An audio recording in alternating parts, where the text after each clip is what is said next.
Hey, hello everybody and welcome. It's Thursday evening here in Great Britain. Welcome to everybody to the British Canoeing Paddlecast. My name is Etienne Stott. I'm an Olympic gold medalist from the London 2012 Games and I'm hosting tonight and looking forward to seeing all of you out there.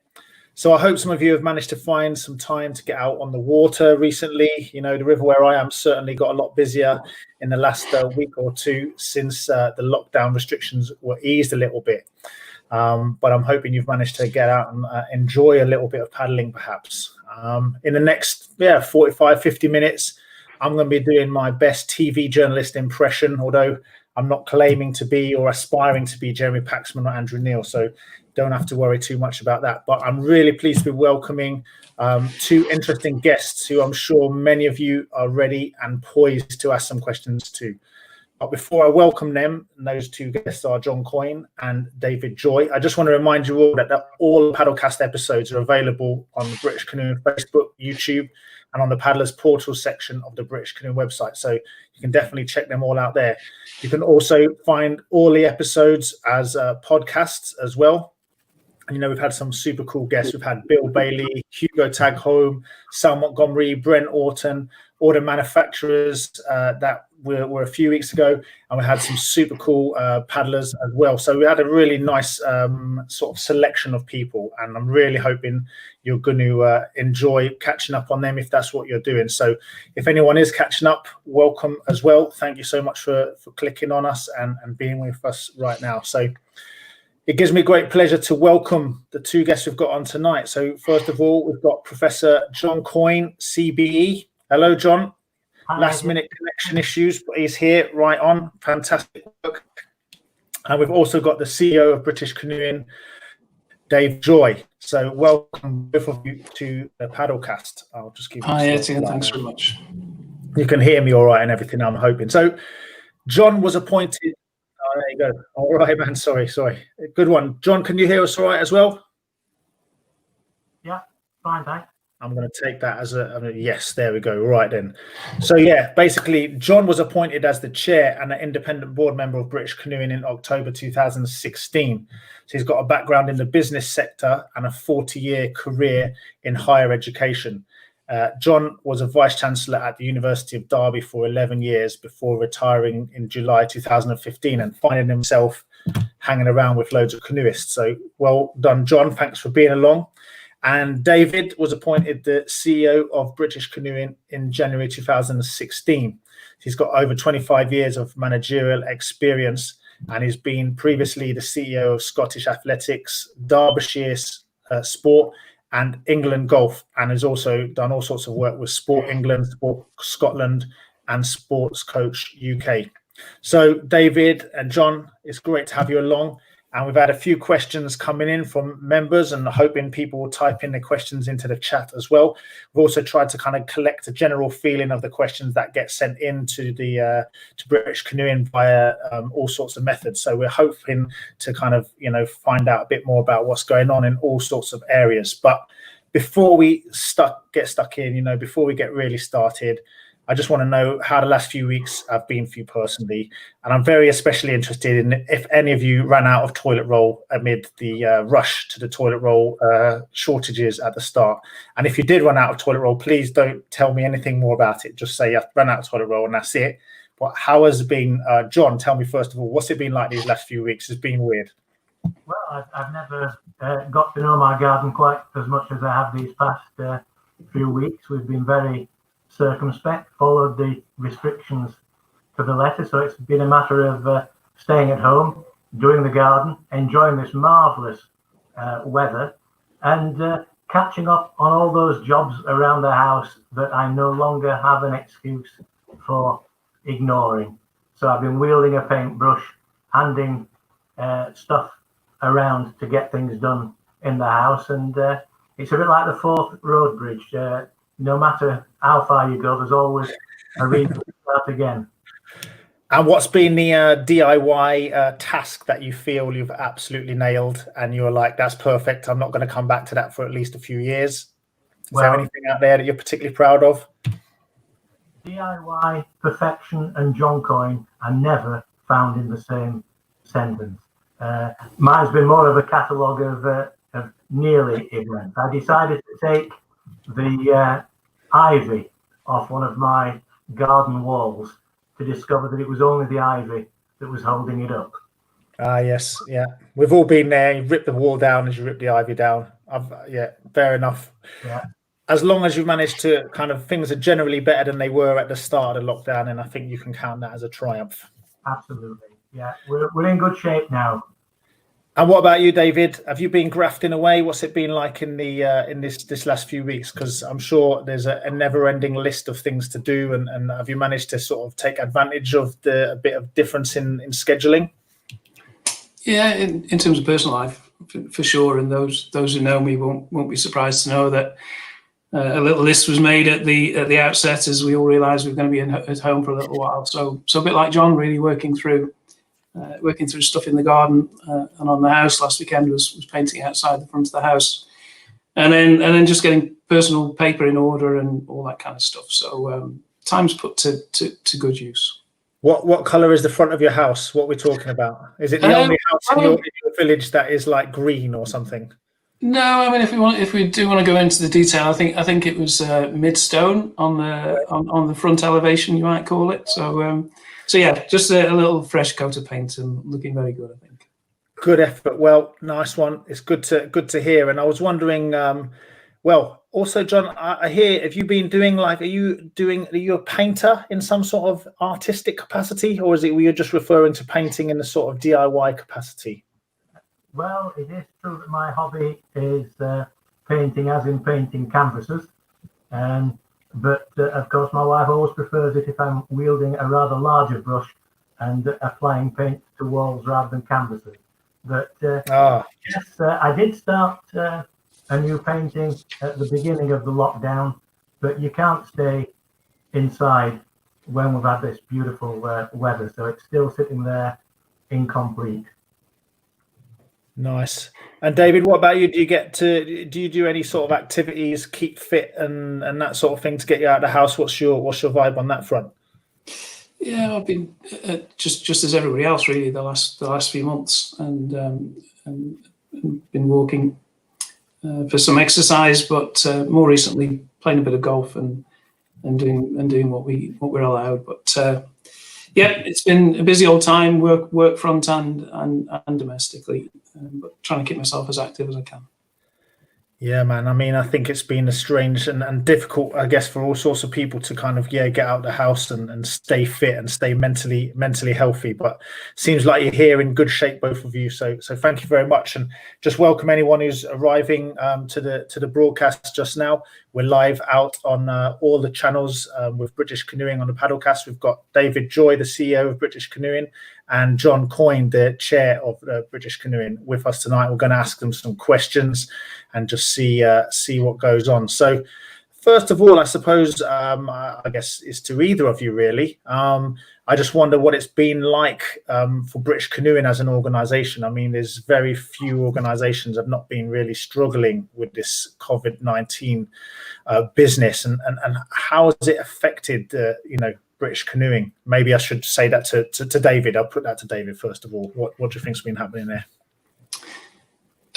Yeah, a lot, considerable impact right across the whole community, Etienne, as you can imagine. I think a real tough time for the country as a whole, and you put it in the context of people losing life and NHS and the economic challenges that we're all facing. But when I look at what we've been doing within British Canoeing over the last 10, 12 weeks, it's been in a few phases, really. I would say that there was a very definite close down phase that came really quickly. We had no prior warning to Prime Minister's announcement, and so we went down into close down pretty quickly. We had to close the office the offices, 2 offices, and relocate people into home working, ensuring their welfare at the same time very quickly. We began to offer advice to clubs and centres that they also had to restrict their activities. Within a very few days, we'd been advised that actually people needed to stop paddling, and that the waterways, the licensed waterways, were no longer usable. And we went further, actually. Events into the future cancelled. The 2 international events that we were due to host cancelled. So a very definite close down, lockdown phase that really affected the whole community, the clubs, the centres, the course providers, and then later went to impact on trade and retail. And then very quickly, actually, we were into the analysis of what does that mean for the business of British canoeing and the community of British canoeing. And I guess we're fortunate to a degree that 70% of our income is public funding, and we were advised that was fairly secure. But during the course of a year, we'll earn in excess of £2 million, and it was apparent reasonably quickly that at least half of that was going to be a real challenge during the year. And so, in order to keep the organisation solvent and not have a problem at year end, we quickly got into the business of looking where we needed to make savings and how we could reallocate the funds, and we did that fairly effectively, and I managed to produce a new plan, which had a manageable deficit at the end. And then again, relatively quickly, we moved into a phase of what the new normal was, and how do we stay engaged with members during this period? Obviously, it's no longer face-to-face, clubs not active, events not happening, recreational paddlers are not able to paddle. So really looking at how could we still support members and then do work in the background that was going to be great for members coming back. And we saw great signs of that. Incredible figures on the 45 paddling films that we presented. We've had between 3,000 and 5,000 people every time we've done a fitness session or a yoga session. So members really engaging in that kind of work. That's cool, yeah. And then, as I say, perhaps later on, talking about some of the work we've been doing in the background. And then finally, we're in relaxation phase and how we get back paddling, and seeing an immediate bounce back actually after the 13th of May when people could paddle again. And then further relaxation last weekend, which we just introduced, we just shared guidance this last couple of days. It does mean a little bit more coached activity. People can paddle in groups of 6. There's an opportunity now maybe for some courses to begin again, and we've got that guidance going out tomorrow. So, right through the phases of dealing with the, oh my goodness, this has happened and how do we deal with it, to today where we're beginning to really get people back into activity. So I've got a question here, actually. Lee Horton emailed in earlier. He said he's a foundation, safety and rescue training and aquatic first aid provider. And he's basically here pretty much asking you, when are the guidelines going to come out about how to run these courses in a safe manner and with social distancing? So do you know anything about that? What's the side of it on that front? Yeah, I think there's guidance actually tomorrow, I believe, on the website. And all of our COVID guidance has been in the relevant pages on the website. You find them on the homepage, and there is a potential now for some instruction and courses. I think the 2 particular ones that have just been mentioned are difficult because of the requirements of those courses and social distancing. So we will always follow the guidance that government issue, and then interpret that. And so now with the ratios as they are, still social distancing required. We think that some course provision and some coaching can now start again. And as I say, that guidance is on the website in terms of coaching currently, courses tomorrow. Those particular courses, I think, because of the elements, are just going to require another stage of relaxation, and probably realistically won't be possible until social distancing is no longer a requirement. Yeah, man, it's going to be some really tricky stuff going on, because it's hard to know. Well, we know what he really knows quite how this is going to play out, right? And some of this is going to be really difficult. I was wondering, John, if you had a wondering about the what this is going to mean for the future of paddle sport, because I can notice when I've been paddling in these sunny days and people are kind of, they're looking at the river with envious eyes, and I've actually seen quite a few people who I don't think are very well switched on about canoeing on the water. But I was wondering, in a sort of positive sense, what do you think is, will this affect canoeing in any way? I think that we're going to see a new dawn.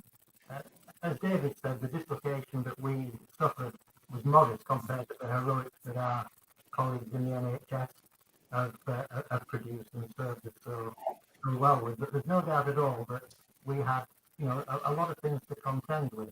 But one of the things that we've been working on for quite a while was getting digital access to so much that helps the paddlers. During lockdown, the hit on our Go Paddling and our Paddle Point website has gone absolutely crazy. So quite clearly, a lot of people were finding us for the first time and learning about paddling and learning where to go paddling. And that's obviously introducing new people. And the astonishing thing is 2 points I would make. One is our members have been absolutely brilliant in their fulsome support for us, their adherence to the measures, their messages of encouragement as we've gone through this particular issue. But then as we've begun to come out, we've found actually not only members renewing their membership, but massive numbers of new people inquiring about joining British Canoeing. So I think there's something about the time of reflection that's made people appreciate the outdoors more, appreciate the marvellous environment that you get when you're alongside and on water. And I'm hoping that curiosity will translate into a new uplift in people sharing the joy of being on the water that, you've expressed, fairly briefly yourself, Etienne, not being able to get on the water and how liberated you are now that you're back on it. No, for sure. I mean, it is interesting. And I suppose it kind of brings me into my next sort of area that I was interested in because, people will know me that I'm all about addressing the climate emergency. And I think I've been out there on the record saying, I believe sport has got a role to play in this. And I actually believe that British canoeing has got a massive role to play in this because we're an outdoor sport. We're full of people who love being in the outdoors. And I think, this pandemic has given the people lucky enough to be able to take advantage of a bit of extra time or a bit of extra opportunity to get into the open spaces. They've really managed to, to really appreciate that. So I was wondering, what's British Canoeing's plan in that respect? Reducing its carbon footprint and general, just looking out for the environment and its kind of the impact of our sport. And I guess I'll post that over to David. Go on, why not David? I'll go alternately. Thanks, Etienne. I guess the work that's been most obvious in the last couple of years has been around plastic pollution and river cleanup and the work around reducing the spread of non-native invasive species and through Check Clean Dry. And it was great to see last week's Paddlecast with Surfers Against Sewage. I think that partnership has been incredible. And the membership and paddlers in general, just amazing in terms of the work that we do around keeping the waterways clear and the coastal areas clean. So I think that's really important, and we'll continue with that work and enhance it in the next few years. We've had a group working hard over the last few months with regards to our sustainability plan. We've got proposals going to our board in June. And I think it's one of those areas where you can always do more. We'll look at the small things that we do of 10,000 plastic bags that used to be in bins in the office in Nottingham no longer are. But of course, it is much bigger than that, Etienne. And every time you and I have a conversation, you remind me of that. So I think now we're seriously, even more seriously looking at where we need to go and what we need to do. And this period has given us a period of reflection. And I guess many of the learnings that we've had over the last few months about how we can run our business really effectively and how we can engage people really effectively will knock on and kick through into the next few years. So the areas that we're looking at are definitely reducing our travel domestically, not just the paid staff, but volunteers, and encouraging clubs to do the same. We're certainly going to be looking at our waste and our utilities and how we do that more effectively. The suppliers that we choose to work with and look at their credentials, perhaps a little bit more than we have done. Look at our recycling and our use of paper. And as I say, I think we're in the early stages of that plan. I think what's interesting is that we need, if we truly become advocates and evidencing this, then we can encourage the clubs and the centres and others to work in a similar way. And I expect this to be a a key theme within our next strategy, and that the British Canoeing and the partners who make it up really are seen to be making a positive difference. And are we working with are we working with any other sports bodies? Like I'm thinking, like climbing and other sports like ours that are really, connected to nature. And I know British Mountaineering Council are really progressive on this. They're really, kind of taking this and running with it because they want to, their members can see the changes in the environment. And I think our members probably can as well. And I think they're demanding, British Climbing, they really want their governing body to take this on. So I'm just curious, if you get that sense from British Canoeing members, and maybe, we can link up with other governing bodies. Yeah, the sense is really strong. It's clear every single day that this is an important issue to members and paddlers who aren't members. And yes, increasingly, Etienne, so work really closely with the BMC on this issue, but on many others. And then I think because of the work that we've been doing around access to rivers, inland waterways, and a real drive to bring that change of legislation that we're looking for, we've become much more active in these types of forums over the last couple of years. And so our partnerships with Natural England, Countryside England, they are really strengthening. And how we preserve the outdoors, make best use of it, but preserve it, is really core business for us. Actually, it's not peripheral at all; it's core business, and I'm really looking forward to that being much clearer in our next strategic plan.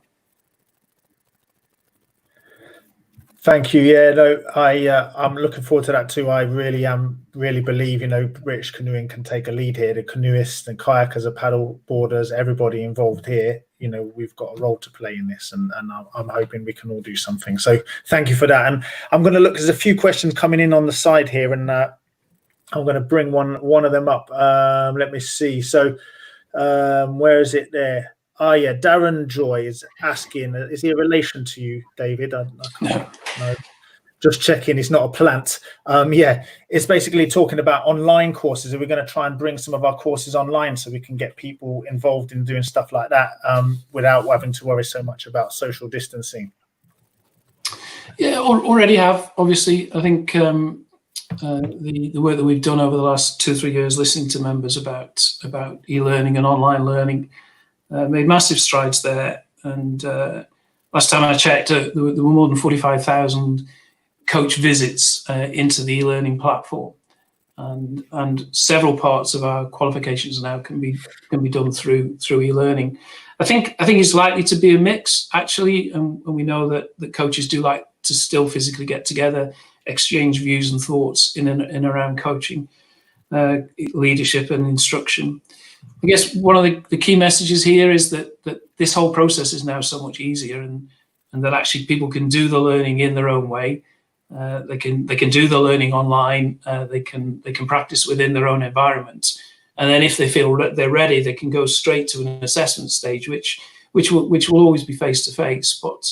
But many people now they are getting the qualifications without having to go on courses, because the learning can be done in their own way, in their own time, and they can present to assessment. That's a major change. Coaches told us in 2016 that the process was too long, too bureaucratic, too expensive. And we've already made those changes and lots of e-learning opportunities. I think the challenge now is just making more coaches aware of just what is possible and how they can work through it. And as Darren's saying, I think there will be fewer coaches having to attend courses, but there will still be courses because people want them. Thank you. I mean, yeah, that whole online thing is a really, I guess it's a massive potential to engage people in a really different way.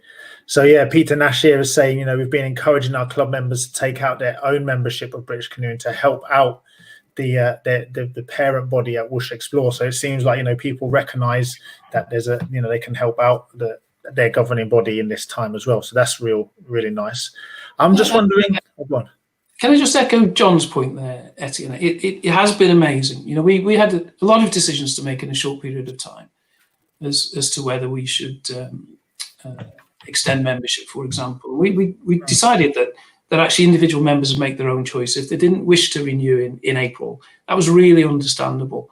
And then if they wanted to renew in May or June when they started to paddle, that was fine. And because members had that choice, we left it as it was. But also really clear that membership is critical to the organisation keeping going and being the best it can be in future years. And for 50% of the members to commit to membership when they couldn't paddle, I thought was absolutely outstanding. And for me, shows some of the progress that we've made within the 4 years under the banner of Stronger Together, that it is the members' organisation. Members own the company. It is about what members want. And it was really, the staff were just really grateful and really proud, actually, that it feels like it's beginning to work, because members were happy, essentially, to invest in the organisation they're now beginning to believe in. So it was incredible, and a huge thanks to the members who did that, and those that are watching. Yeah, man, that's good. I mean, I think John, you was, one thing I noticed is on something I read, on some of the stuff that you were sending out, was it seemed like we were trying to support, the shout out went out to support the businesses involved in our, family, our canoeing family. And I think that was really touching. So I got a question here from Peter Nash, and he's basically saying, here you go, put it online. So basically, the Canals and River Trust, there's been a sort of, how can they help us to improve access points and platforms for older paddlers so that they can get involved? So I guess, making it easy for people to get on the river, is kind of leaning towards the access and inclusion side of things. I don't know, John, do you want to come in on that? Is there anything on that? One thing that I'm very clear about is that we need these strong partnerships with all the Canal and River Trust. John, can I just stop you there? Can you speak up a bit louder or get a bit closer to your microphone, perhaps? Because, you're a bit quiet. I'll come in a bit. I've had to go to plan B, as you know. No, you're good. That's better. If you shout a bit louder, that's cool. Everyone can hear you. I can usually shout. Yeah, we need all these partnerships where we've got common interests to develop together. And the Canals and River Trust is obviously a very important one. And as relationships build, you can then start discussing putting in jointly better put-in places. Through the Paddle Points product, we learn now about where people want to paddle, and then you can identify the hotspots where people want to go, and this will guide us. But one of the big issues that I'm very, very keen to progress is the clear access, clear water campaign. Because what we want to be able to do is to freely and without hindrance use all our waterways, not just those that are licensed, and establish that freedom to float, the ability to be on water. And that campaign has never ceased during lockdown. And what we need to do is to energize all our community to get behind us, and then work with other parties. Because if we can get onto more water, you get fewer congestion points. If we can then identify where people really do want to paddle, we can work with landowners and the trusts to get good facilities. And then, of course, the commercial interest will want to support it. If they see paddlers going into a particular place, they'll want to provide services to support them as well. So, a lot of this comes together as a common philosophy of identifying people with common interests and working with them to the greater good. And that's as true for environment as it is for access. Can I just build on the specific point around CRT? I think it's with all. I think it's a really good point and good question, actually. With all of these things, partnerships are about relationships, and we are working really hard at building the relationships with the organisations where we share a common agenda, where they can help us and we can help them. And CRT is a charity, and a part of their charitable work is getting people active on towpaths and on the waterways. So that partnership is beginning to develop, and an example of that is that we're now getting a huge percentage of the referrals to go paddling website from the CRT website. So it's really is developing. But our relationships with CRT, the Environment Agency, the Broads, and the other waterways authorities are strengthening by the day. That does allow us then to have the conversations about how we improve access, how we increase participation, how we get more paddling into city centres and improve the diversity of the people who are going to paddle. And I've got some confidence that we're going to make some further progress in the next 2 or 3 years. The other point I think I just want to share with members who are listening is that we've also got the Canoe Foundation, and the Canoe Foundation sits slightly to the side. It's independent of British Canoeing, but we're now discussing with the foundation about their purpose, how they align their work to the work of ours and the needs of paddlers, and they're particularly interested in using the resources that they've got in exactly this way of access and egress points where they're most required, in order that more people can get on the water more easily in more places, so that more people can paddle more often. So I think that's going to be a really exciting series of partnerships with ourselves, the foundation, and the waterways authorities and the landowners, to have a real strategic approach to where do we need the access egress points, and then how can we get those rolled out and put in place in a pretty systematic way over the next 2, 3, 4, 5 years. No, I mean, look, this is a whole thing to kind of get involved in. There's a question from Jim Jays earlier, and we were talking about partnerships, and I guess we've reached out into the political, to our government basically to get them to push them. And he was asking if we'd ever heard from the Prime Minister. And I guess the guy is kind of busy. We don't quite know what he's up to right now. I think it's fair to say sometimes not quite sure what he's doing. But did we ever hear back from him? Jim Jays was asking. And yeah, go on. That's a really good question. And we really need Ben Seal on the call to tell us whether the Prime Minister responded to us. I'm not sure as he did. We've had correspondence and meetings with almost every minister, but I think we've still to meet with the Prime Minister to talk about the work of British Canoeing and our access programme. So it's still on the agenda. He's probably a little bit distracted at the moment, but let's not give up trying. No, and that's the thing for me. I'm kind of interested in this because, I've been doing the Paddlecast and the podcast as well. And I think British Canoeing have got quite a good model at the moment. We've got a really strong case saying, look, if we can access the waterways, we can help to steward them as a group, as a community. And I think, politicians, they're going to have to listen to that, because actually this is something that's important to an awful lot of people. So I'm kind of really hopeful on that side of things. And I'm just kind of, I'm hoping that, we've got a good case to make. But I think Jim also made another point about, it seems like it's more likely that the government, maybe MPs or whatever, are going to be pro-fishing. But I kind of feel like we've got on a really strong position now. What's your thoughts on that, John? Well, my view is that our community are the best custodians you could possibly have for our waterways and our natural environment. It's always dangerous. We're such a diverse community. It is dangerous to generalise. But by and large, as outdoor people, respectful people, lovers of nature, then we not only use those waterways, we clean them, we preserve them, and I think that's a very, very positive aspect. I don't want us to be in conflict with anyone, because I think there's space for us all to enjoy and to be respectful. One thing I did notice when people began to come out of lockdown, some of the news and press reports were about the amount of litter they'd left behind.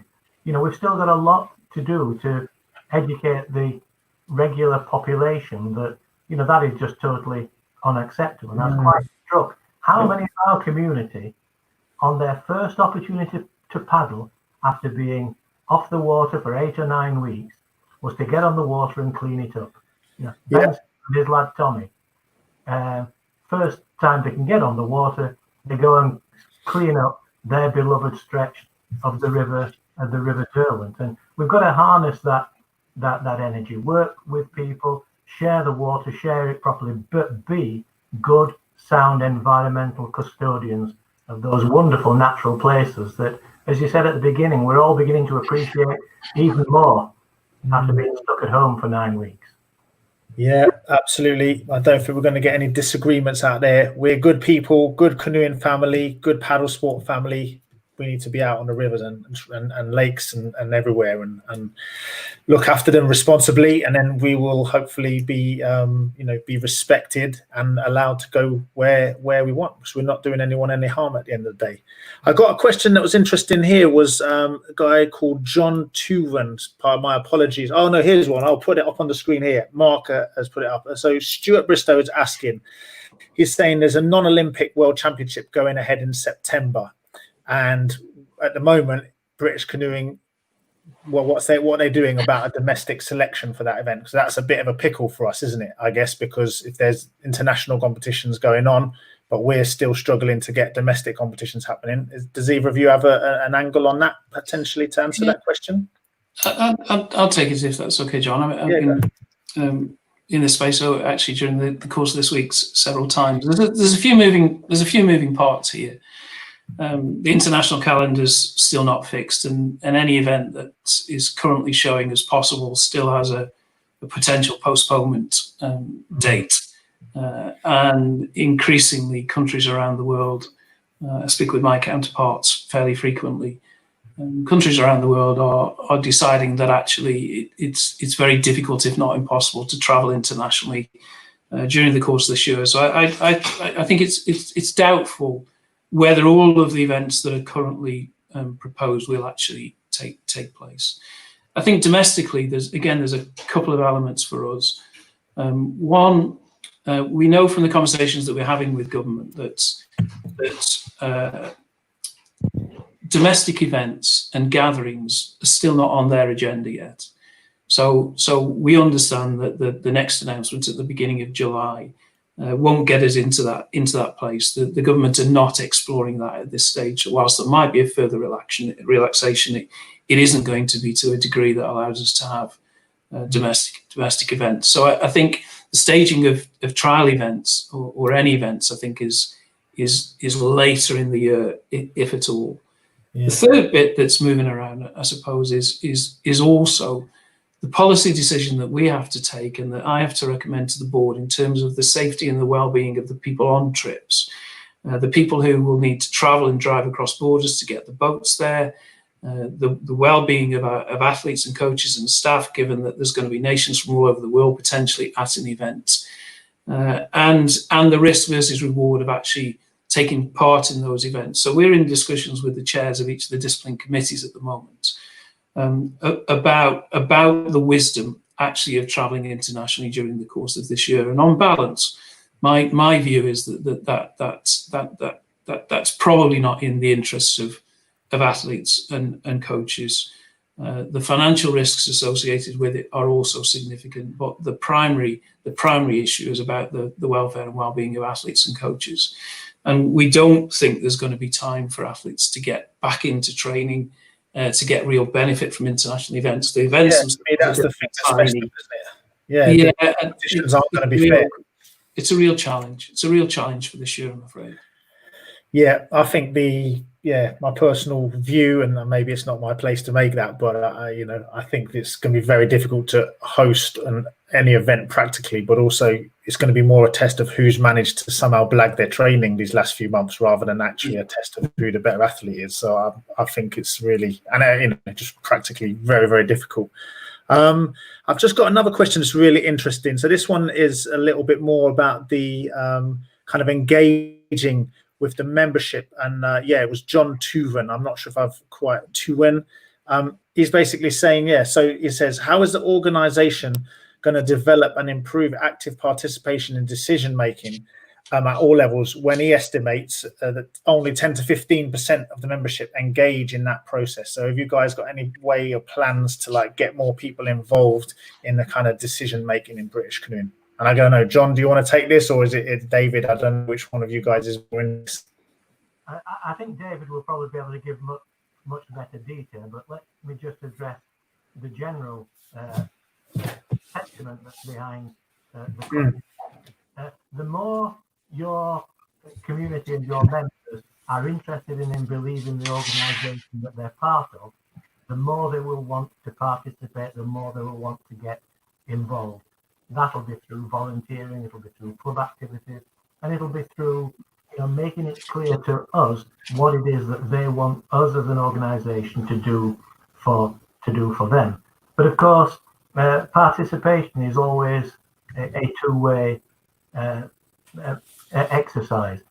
We can make the opportunities available, but people have to then respond to them, and we have to be sensitive to understanding how it is that people want to engage with us. If people want to do it online, but all we ever do is set up physical presence, then perhaps it's no surprise if we were to miss them in that context. But what has impressed me is just how many of our members, when we put out consultations, the responses we get is extraordinary, and we benchmark remarkably well against any other organisation I've seen in the willingness of our members to tell us what they think. Would you say that was fair, David? Yeah, I think I agree with all of that, John. Just add a couple of thoughts, really. I think we were coming from quite a low base without being critical of anything that went before. I think we were coming from quite a low base of engagement with members, and we are slowly beginning to see a difference. But it's not quite yet where I would wish it to be, and there's more work to do. And I think it is something that takes a little bit of time. When we first did the Net Promoter Score, which basically you're measuring the number of people who you might call detractors, the people who would talk badly of you, and measuring and comparing those with the people who are promoters of you and think that the organisation is really strong. We got a significant minus number there 3 years ago. And so the majority of our members didn't feel in a position to talk positively about British canoeing. And that's beginning to change. It went from -9 to -4 to +23 this year. And that's a pretty reasonable place to be, but still not where either board or the staff or key volunteers would want us to be. I think digital really is key, actually, in engagement and then driving participation. And if I just talk for a minute or two about Go Paddling. So the British Canoeing website hasn't changed that much in its content in the last 3 or 4 years, and pretty much serves a purpose for members who know the way around it and who are already probably a part of British canoeing or pretty close to it. We realised 2.5 years ago that we weren't connecting with or engaging with potential new paddlers or recreational paddlers or people outside of clubs or our membership. And we did quite a lot of insight work. And out of that came a decision to start building the Go Paddling website. Last year, the number of unique visitors to the Go Paddling website was 120,000, which was twice the number to British canoeing. What's really interesting, and there's kind of a so what to that number, because what does that show and where does it go? What's been really interesting over the last month is that the number of people that there's been 45,000 unique visitors to the Go Paddling site in May. Last year, there were 48,000 unique visitors to the British Canoeing site in the whole of the year. So 45,000 unique visitors in May. And we understand why they are coming there now, because they're referring from Google, because of the work that we've done to position Go Paddling in SEO terms so that the people end up at our site. But we're also seeing what they're visiting when they go on Go Paddling, and where they're going to are the trails, paddle points, and into licensing, and then into membership. And what's happened as a result of that, 6,000 people downloaded trails in May, whereas in last year's May, 1,000 people downloaded trails. But going a stage further, 3,000 new members have joined British Canoeing this month.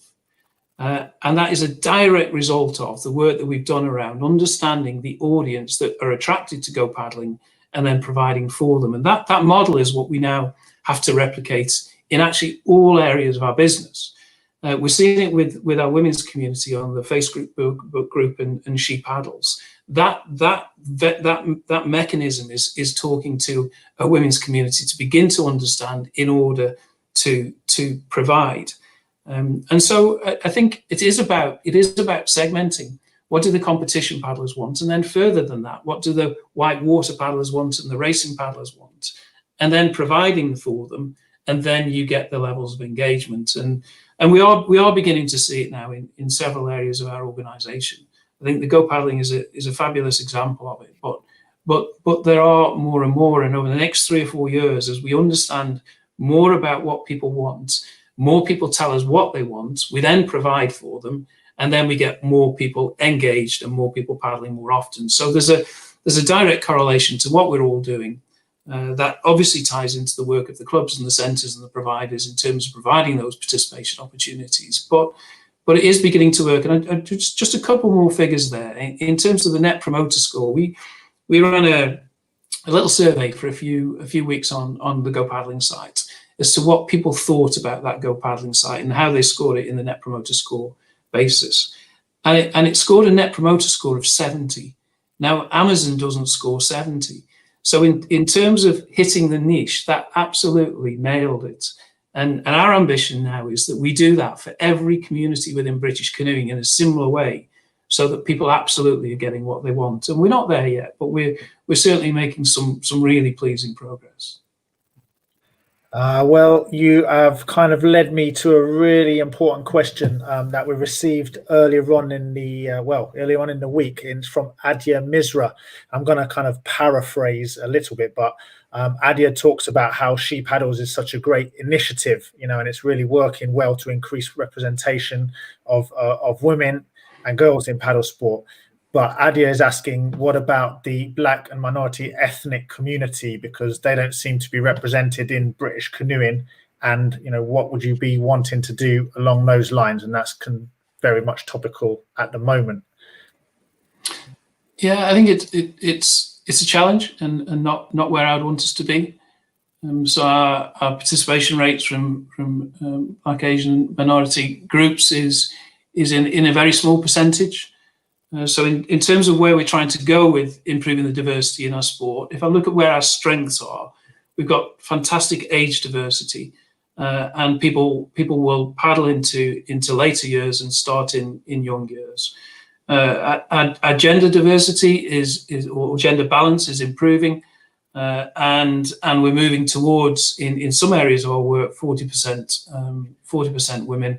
We of course want to move that towards a gender balance at 50%. I think we have done and continue to do some really nice work around providing opportunities for people with disabilities paddle, and we see that within the paddleability clubs. We see it within our Paralympic program, and we're seeing diversity actually in people coming through into the coaching workforce as well. I think the Black and Asian minority work is underdeveloped. And I think it is, again, in terms of how we present ourselves digitally, and how people see themselves in how we present British canoeing, and it's something my colleagues and I are continuing to work about. But then it is about the partnerships with clubs and the water sports centres, and organisations like CRT who work in communities where we need to be making an offer that's attractive to those communities. And I think I would say we're not where we want to be. We're not where we will be in a few years. But we are beginning to gather some learnings from some of the early work that we're doing. So absolutely more to do. And hearing from people who've got ideas about how best to do it, I think is very welcome. And I'd love to have a conversation, actually. Yeah, well, I think, it's a credit to us. I think we're sort of seeing that a lot of us have got a long way to go in this area, and it is difficult, and we've got to work really hard. I'm just about to start wrapping up, but Rachel Hudspeth is just getting in there at the last thing. So the sport has had some bad press with a few rescue incidents and sadly a death. Not once has the press urged when reporting for people to take part responsibly and find out how to from NGB. So that's something I can see you nodding there. John, what have you got to say about that?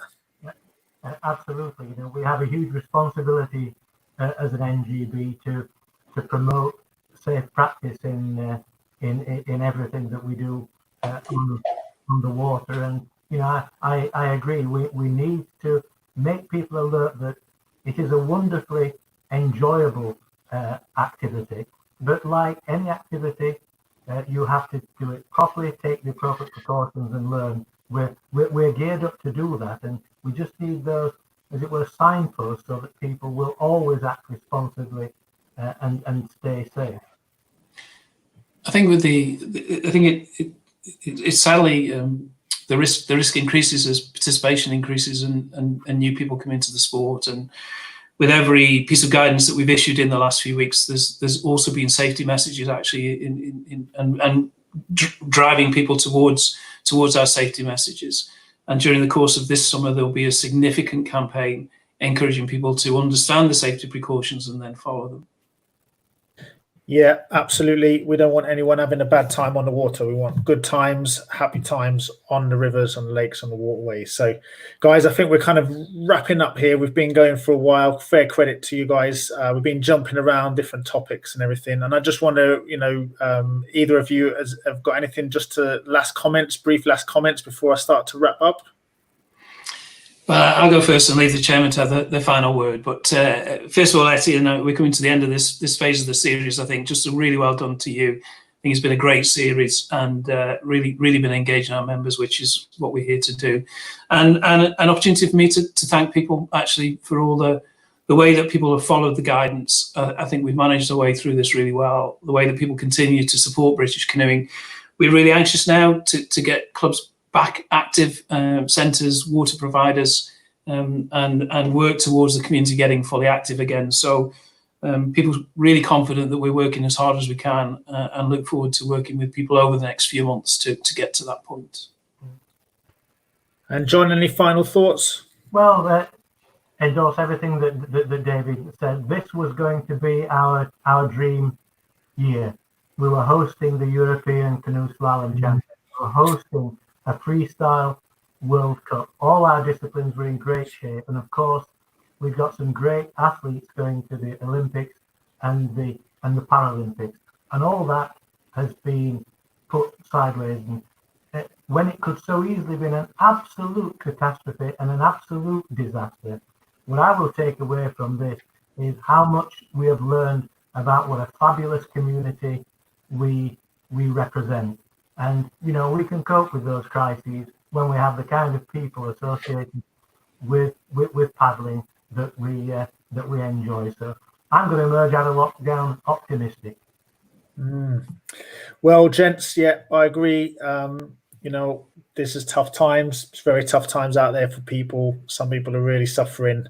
And, I'm sure you be same as me. I hope our community as well. I hope all our friends are out there doing all right, and I just want everyone to come out of this healthier and hopefully happier towards the future. But I want to say thank you once again for joining us. Thank you to all the people who've been watching and sending in questions. I'm sorry we couldn't get every single question in. We've had loads of questions as well that just couldn't fit in. We've had a good chat. We've talked a bit about access. Someone was saying, have we talked about it? Yes, we have. Go and watch it on Watch Again if you want. I want to say thank you to everybody who's watching this on all our channels, all our social media channels, and who listen to it on the podcast. Thanks so much for being here. And I'll encourage you all to join me next Thursday evening, 7 p.m. We're going to have another fantastic Paddlecast episode. And in the meantime, all of you, please stay safe if you're on the water. Stay safe and love your communities, love your friends and family, and let's love everyone out there and try and build something better on the other side of this terrible time. So thank you and good evening to you all. Mwah. Bye.